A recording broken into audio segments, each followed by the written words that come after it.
If you were bent on avenging your fallen son by wiping out no less than 50 heavily armed criminals, what would you do? Santa Claus is coming to town, and he's got a special surprise for all the naughty boys and girls out there causing a ruckus this holiday season. Spoiler alert, it's bullets. Lots and lots of bullets. Buckshot too, as a matter of fact. Basically, we've got ourselves a Yuletide massacre in the making, and I can pretty much guarantee nobody's making it out of here alive. Let's just hope our hero can keep his head on straight long enough to get the job done before his family reunion. I'm going to break down the mistakes made, what you should do to beat the street scum in Silent Night. Brian has nothing left to lose. After a stray round from a rolling gun battle claimed the life of his son, he decided life wasn't worth living as long as the killer still breathed, which is why he's currently chasing the sound of gunfire through the slums of South Texas, looking for the men who squeezed the trigger. Also, I should probably mention this happened like a minute ago, so he's not exactly in the clearest state of mind right now. Knowing this, it certainly explains why he would be taking on a truckload of hardened killers armed with nothing but a random piece of pipe he found in the dumpster. But desperate times call for desperate measures. Now, me personally, I'd prefer to mete out revenge in cold blood to ensure I don't wind up running for my life from a Range Rover like Brian here. But credit where it's due, our guy knows how to think on his feet. Okay, maybe it's all the slow-mo screwing with my perception of time, but how did neither the forklift driver nor the getaway driver see each other coming? Should've just pulled over and shot him. Oh well, Brian doesn't get too far anyway. That fall from the roof of the SUV knocks the wind out of him long enough for Scribbles to pop him with that chromed out 92F. But when it comes time for the coup de grace, it seems the hardened gangster's aim could use a little work. Maybe it's because he was holding it the right way for a change. Who knows? So wait, aren't you going to finish him off? I mean, he's clearly still alive, and with modern medicine being what it is these days, even the most horrendous of gunshot wounds can be survivable. Remember in Band of Brothers when PFC Blythe got shot in the neck and survived? That really happened. Dude got whacked in the throat with an 8mm Mauser and still went on to fight in the Korean War. And that was almost 80 years ago. Well, whatever. Apparently, Scribbles blew his ammo budget on all that vanity plating. Better stick a thumb in it, Brian. We have vermin to kill. And sure enough, serendipity sees Brian scooped off the concrete in time for trauma surgeons to save his life. Or what's left of it, at least. Months pass, and after an incredibly long and painful recovery montage, Brian regains most of his faculties, all except for one. It appears that gunshot to the larynx took our hero's chance of winning the voice down to 0. That is, unless they count the cancer kazoo. Whatever the case, Charlie Chaplin isn't really in much of a speaking mood anyway. Once back home, his entire house serves as a constant reminder of the son he lost on that fateful Christmas Eve, and the pain of it all sends him down the dark path towards cirrhosis. However, eventually weeks of bludgeoning himself with memories finally reaches its boiling point, and Brian decides he can't sit around drinking himself to death while those scumbags are still sucking wind. And so at long last, he finally gets off his ass to go visit the gang unit of the Las Palomas Police Department. However, the purpose of this visit isn't to aid in the lead detective's investigation. On the contrary, Brian's conducting an investigation of his own. And what better place to start than with a brief review of the wanted posters to see if he can find the man who shot him. The search proves fruitful, as Brian not only finds out which gang the perp's affiliated with, he also learns his alias. Although for the purposes of this video, I'll continue to refer to the big bad as Scribbles because of his choice in facial tattoos. Not sure why, but apparently the dude saw the stall in a gas station bathroom and decided that's exactly what he wanted to look like for the rest of his life. I won't complain. Such distinctive facial markings will make him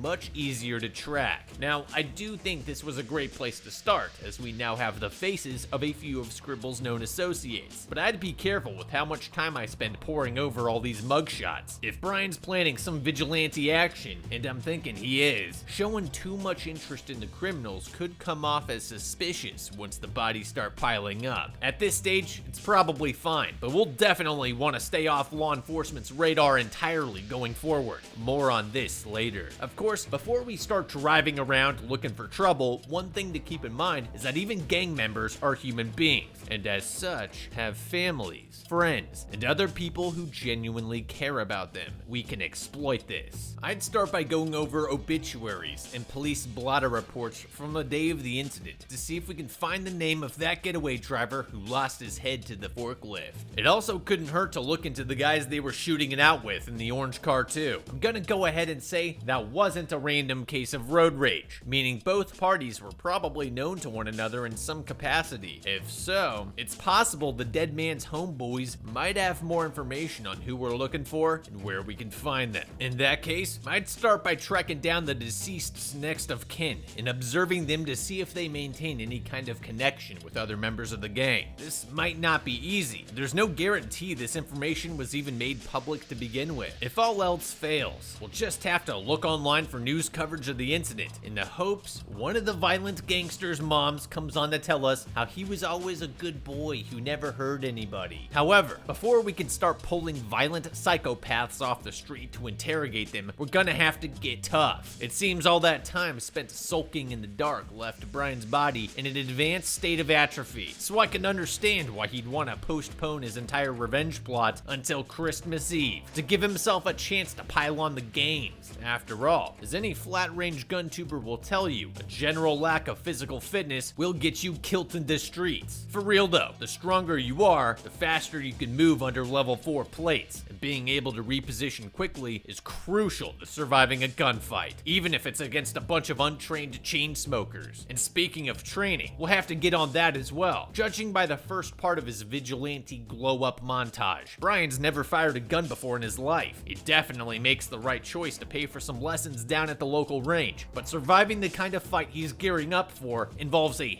of a lot more than shooting paper squares from a stable position. You're gonna have to learn to draw under pressure. You're going to have to learn to shoot while moving, to shoot through a windshield, change mags one-handed, clear malfunctions, shoot from your back, handgun retention, target transitions, room clearing, combat first aid. Basically, you're gonna have to learn a ton of shit, and all of it's gonna cost money. Now, given enough time and ammunition, monkeys could recreate John Wick. That is to say, Brian could theoretically teach himself many of these things as long as he did the right research and put enough work in. However, if there's enough room in the budget, it'd definitely be wise to drop a few grand on defensive handgun and urban rifle courses from a reputable academy. If nothing else but to make sure he knows exactly what to practice. Same goes for evasive driving. Sure, setting up some cones and spinning brodies in an empty parking lot might help you familiarize yourself with your choice in getaway car, but there's no substitute for a legitimate track where you can build up some actual speed and react to other drivers and pursuers. Plus, it looks like a lot of fun. Online, I've seen some of these courses run for about $2,000, so it's very much budget dependent. But who needs an IRA when you're planning on throwing your life away in a quest for revenge? Moving on to gear selection. Brian settles for a duffel bag of assorted garbage from his buddy at the chop shop. But like, why though? Is he a convicted felon or something? Dude lives in Texas. You could put together a better loadout in less than 30 minutes at Cabela's. I mean, for one thing, a stockless shotgun is almost completely useless at anything other than door breaching. The spread is not as wide as you think. You won't hit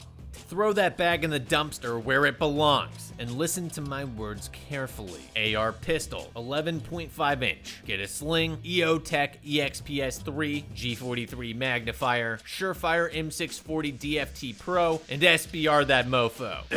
Legally, of course. Grab a Magpul D60 and a pile of PMags or Surefeeds or whatever you like, and fill them up with as much Hornady tap as you can get your hands on. Pistol, Glock 19 Gen 5 MOS, Trigicon SRO, Surefire X300T. Get a few factory 17-round mags and load them up with Federal HST plus P124 grain. Get a good in-waistband concealment holster like the Henry Spark, and a Safariland ALS for your hip when it's finally time. Next, we're gonna need a plate carrier. There's like a million options out there, and yet not a single one of them is gonna protect me from getting torn apart in the comments, so screw it. We'll go with the Cry Precision JPC 2.0. As for plates, AR500.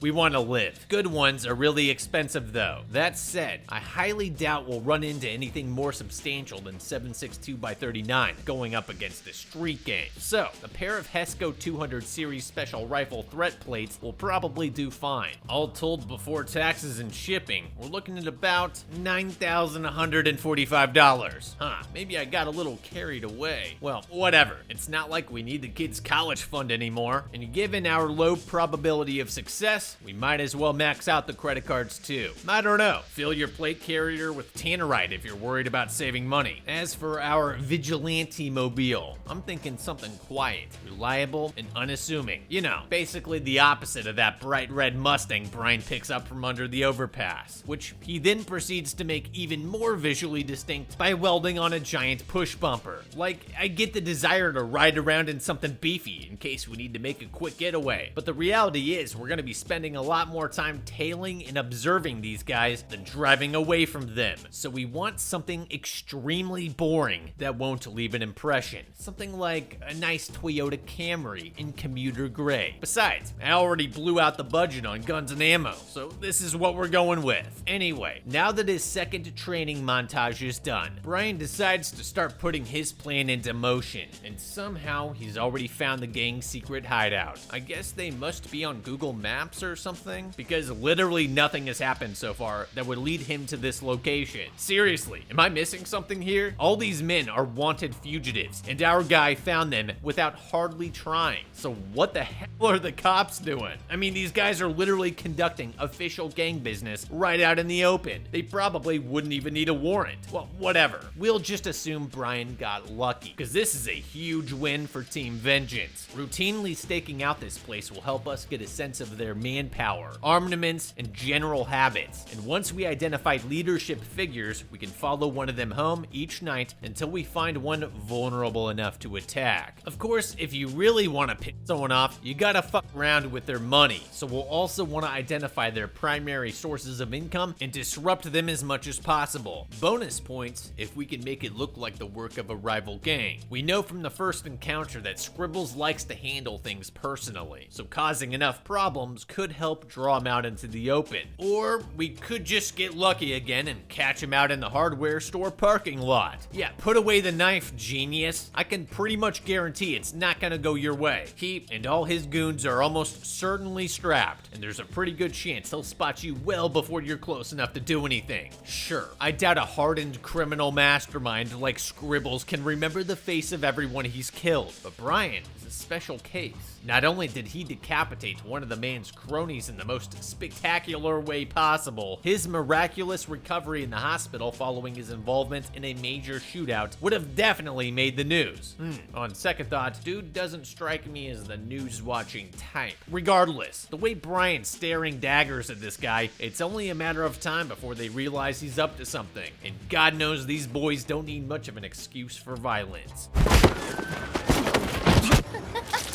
Some people's children. For real though, we can't afford to lose our cool like that, or else we risk blowing our entire operation. And I highly doubt Scribbles is gonna let us walk away a second time. If anything, we should have calmly gotten back in the Mustang and tailed them for a ways in case they make another stop, at which point we might be able to catch them out in the open long enough to gun them all down from a nice safe distance. Or at least we could have if Brian stopped LARPing as Crocodile Dundee and actually bothered carrying carrying a firearm. That being said, I still think taking it slow is the best approach, and things are finally shaping up to the point where we could start working our way through some of the lieutenants. This brings us to December 23rd, at the home of the gang's very own accountant. I gotta say, for someone who lives such an overtly lavish lifestyle off ill-gotten gains, you'd think he'd have a little better security, or any security at all for that matter. Still, that's no reason to go poking around the dude's house with an uncovered face. All it takes is one well-placed security camera, and his buddies will be knocking on your front door by tomorrow morning. Fortunately, Brian's wife got sick of the silent treatment and took off for her mother's already, because we're about to kick the hornet's nest with this one. Subtle. Brian takes the unconscious Mark back to his garage where he's prepared a little pop quiz on all things related to the gang's operations. However, even after plying him with a little brain trauma, the dude still won't spill his guts. So our hero decides to turn up the intimidation factor a notch by leaving one of his only weapons within arm's reach of the prisoner and then sitting down across from him. No, I did not make that up. That's what he actually does. Naturally, this results in the bean counter cutting himself loose and stabbing Brian with his own knife, because of course it does. If you knew you needed the guy to use his hands, then at least make sure he can't move around. Kinda like how Walter White's bike locked what's-his-name to the support beam. Instead, Brian's forced into a protracted bout of hand-to-hand combat that nearly costs him his life. And while he eventually regains control of the situation, the fact that he let it happen at all doesn't exactly bode well for the rest of this operation. Having received a proper attitude adjustment, the accountant ultimately decides to fork over the requested information. Either that, or he made it all up. We really don't have a way of verifying most of what he's telling us. Whatever the case, Brian decides to follow one bad decision with another by immediately turning the perp over to the police, despite the fact the dude's seen his face and could easily identify him. Furthermore, if the information he extracted does turn out to be genuine, handing it over to law enforcement only increases the likelihood of them getting to Scribbles before we do, or at the very least, rolling in during the final confrontation and stopping us from getting our revenge. Oh, and just you wait, because the bad moves don't stop there. In fact, throughout the rest of this episode, Brian will continue to make the worst decisions possible at pretty much every turn, starting with what he does immediately after leaving the accountant with Detective Vassal. Using his handy-dandy police scanner, Brian learns of an armed robbery in progress near his location and decides to intervene, which by itself isn't the dumbest thing he could do, but he decides to take it one step further by attacking the thugs with his vehicle, thereby making it even more visually distinct than it already was, and it nearly gets him killed in the process.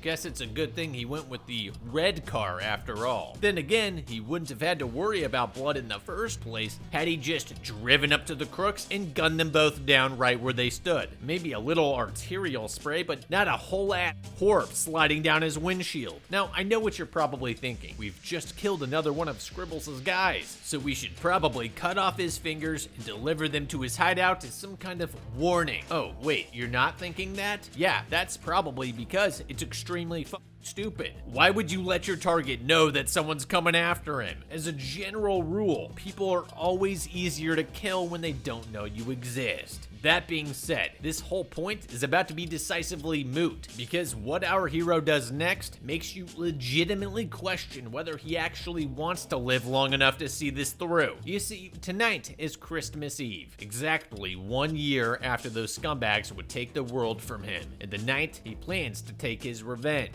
You know what? All that makes sense. What doesn't make sense is driving your unarmored Mustang straight into the middle of a three-way shootout between two gangs and the police and driving around in circles while shooting out of the window. First of all, there's nothing on that car that can stop a bullet besides the engine block and the axles. Even rounds from a 9mm are gonna go straight through that thing like it's not even there. Second, why even waste the ammo? They're already killing each other. Might as well sit back and watch and then swoop in when it's all over to finish off the survivors. Like, I get wanting to save the injured uniforms pinned down in the line of fire, but not if it's pretty much guaranteed to cost you your own life in the process. And finally, all this cowboy is gonna draw a ton of attention, and in a world where basically everyone has the power to make you famous against your will, it's only a matter of time before the footage from this goat rodeo gets back to Scribbles. Sure enough, that's exactly what happens, and because Brian's one-of-one, bullet-riddled, ruby-red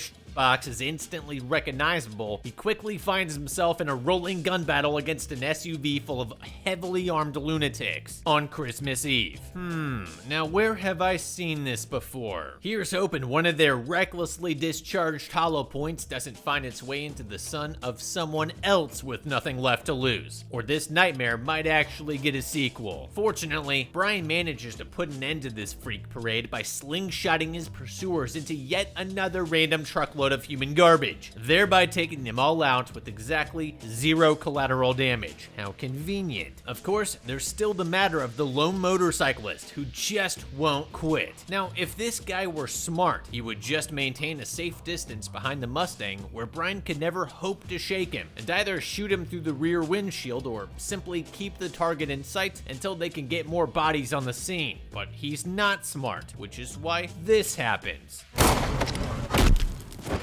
How did he not see that coming the second he stuck his gun within arm's reach? It's like these guys have 0 self-preservation instincts, which I guess would explain why they'd join a gang in the first place, but still, you'd think they'd have to have at least some amount of situational awareness to make it this far. As for Brian, he somehow came out of this mess completely unscathed, but the night is far from over. Looking at the phone he pulled off a dead thug, it looks like Scribbles is calling in everyone he can in anticipation of an assault on their main base, which is exactly what happens when you completely pick away the element of surprise by engaging in cartoonishly ridiculous shootouts. But I guess if Brian really wants to kill them all, this will definitely give him the chance. Unfortunately, it's a very small chance, one made even smaller by the way he launches the most direct assault imaginable, albeit a very cool one.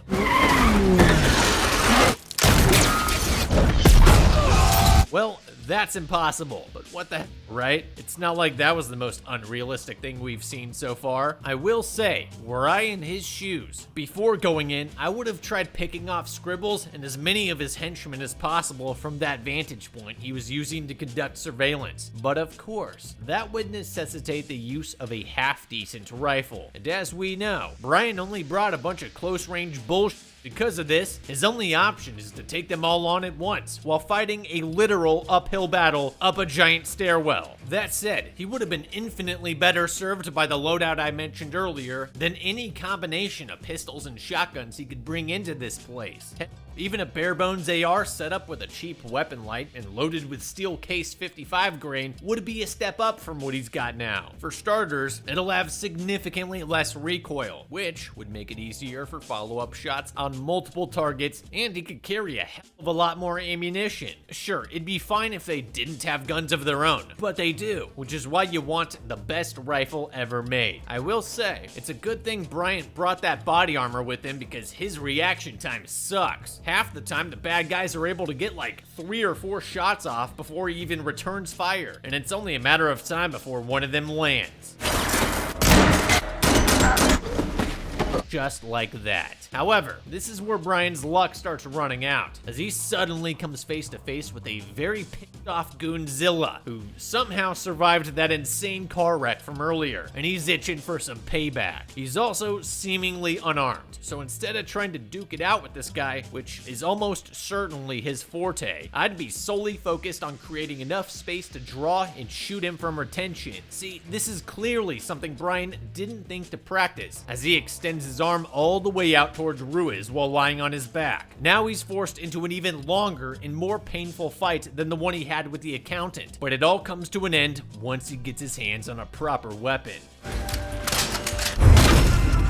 Alright, that was pretty slick, and just in time for the cavalry to arrive. Well, not really. It's actually just Detective Vassal, alone, with no body armor, flashlight, or patrol carbine. And while they really try to establish that this guy's some kind of gun-fu savant or something like that, I can definitely assure you that he is not. Case in point, both he and Brian stand right out in the open exchanging knowing glances with one another long enough for Mrs. Claus to open up with a micro Uzi. Now, I get that's not exactly a fence, but it gets so much worse. I mean, they literally hear her run out of ammo and watch her reload, only to pop out of cover once she starts shooting again. It's completely insane. In fact, the only reason they're even able to make it out of this jam is because the chick's basically just a human turret, enabling Brian to sneak around and get the drop on her. So yeah, what are you waiting for, dude? Just waste her. But no, our guy's gotta valiantly put his gun down because she looks scared. You gotta be kidding me. She should be scared. She shot both of us multiple times, and apparently she was just getting warmed up. Jesus Christ. You see what happens when you don't shoot people who deserve it? Someone else gets shot, and it's probably gonna be you. Thankfully, the sudden trauma to Brian's sternum snaps him out of his white knight fantasy long enough to blow this brains out. Guess that just leaves one more. Gotta say, that was a pretty baller move on Scribble's part to throw his girlfriend to the wolves while he cowered inside his weirdo throne room. Certified Sigma moment right there. At any rate, it's finally time for the ultimate showdown between good and evil. And right away, things are not looking up for Team Good Guy, as Brian pretty much walks blindly into the room without thinking and gets shot like 30 times because of it. For real though, we had this guy cornered. No point in rushing to your death when we could take a minute to drop back to that massive arsenal they had back there and grab a much more effective firearm. At that point, we take it nice and slow, pie the entryway, and trace the outer perimeter of the room until we can find this guy and make him fall over. Luckily, it seems every single one of those shots hit Brian in the body armor, which at this point would probably be in tatters, but could theoretically still soak up enough punishment to save his life, depending on what it's made of. That said, had the big bad simply ditched the hard-boiled act and come out with only a single Beretta held in a proper stance, he probably could have zapped him through the skull and dramatically changed the outcome of this situation. Instead, Scribbles winds up on the receiving end of a good old-fashioned strangling, but just as Brian starts to see the life drain from his enemy's eyes, he's suddenly struck by a vision of his dead son and starts to wonder what he would think of all this. He then proceeds to strangle the man even harder than before, because obviously his son would be pretty pissed about getting shot. And with that, Brian finally avenges his broken family, after which he and Vassal just sort of lay down and die next to one another, because that dumbass detective never thought to call in backup. In the end, Brian got his revenge, but at the cost of not only his life, but Detective Vassal's as well. However, had he followed our advice, prepared properly, and kept a low profile, both men likely would have survived while still accomplishing their objective. For that reason, I think Silent Night was beaten. Moral of the story, don't get stingy with your coup de grace. Also, don't be a criminal.